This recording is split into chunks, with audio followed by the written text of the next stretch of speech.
Sa pagpatak ng bawat oras ay ikaw ang iniisip-isip ko. Hindi ko mahinto, pintig ng puso.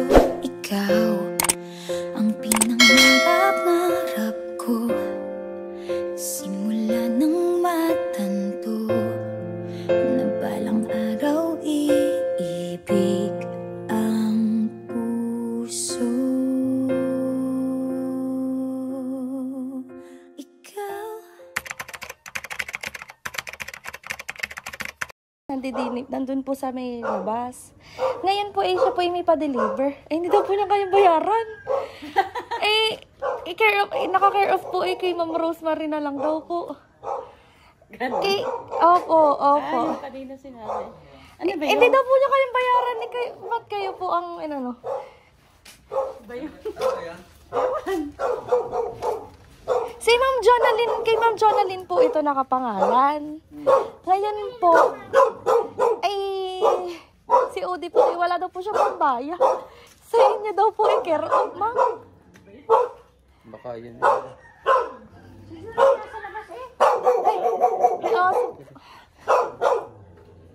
Kaya, titin ako si Jolan na din. Basta kanina. Babas na eh. Opo.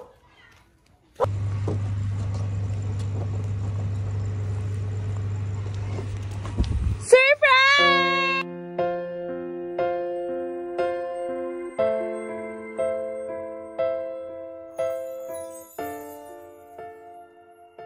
Happy Valentine's daw po! Sabi po sa inyo. Kanina po kaya galing yan, Ma'am? Sa Italy. Nasa Italy po.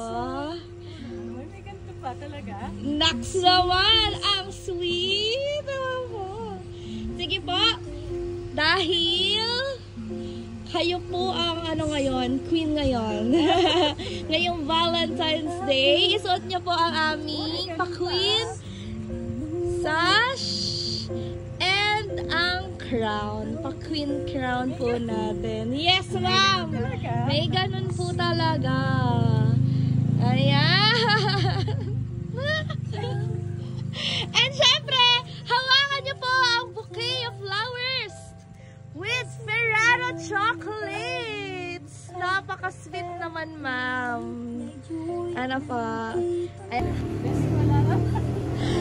Ayan, actually meron pong short message lang po sa inyo ang sender po ng surprise na ito, ma'am. Okay lang po, basahin ko? Short message lang po ito. Amore, you're not just my friend. You're my love. You're not just my love. You're my heart.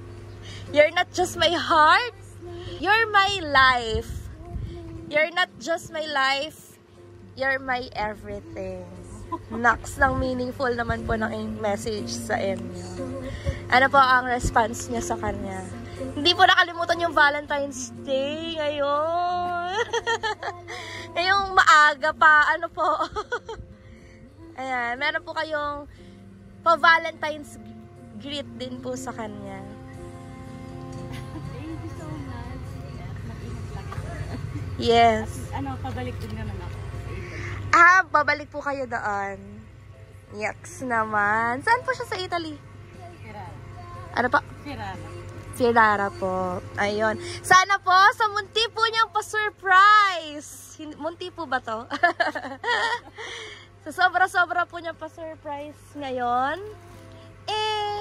Naramdaman niyo po ang presence at pagmamahal niya all the way from Italy pa, na ma'am. In behalf of BSS Delivery po, sana po ay nagawa po naming extra special today ang inyong Valentine's Day. Ano po, first time niyo po ba mag-Valentine's Day na may paganito? Yes, first time. Ano po experience? Ina-expect niyo po ba? Hindi. Ano pong expectation niyo sa delivery ni Ma'am Jonalyn na sinasabi? Ano lang, parang parcel yung dadalhin ko sa ito. Ganon. Kaya po pala nag-ready po kayo ng pambayad. Ano ma'am, kita ko nag-ready siya ng pambayad. Ayan, yan po ay pakulo lang po ni ma'am para hindi niya daw po mahalata ang kanyang surprise. Ayun, naway Surprise ako. Yes naman po. Thank you so much po uli ma'am. Kaya't pag-ibig ko'y ikaw.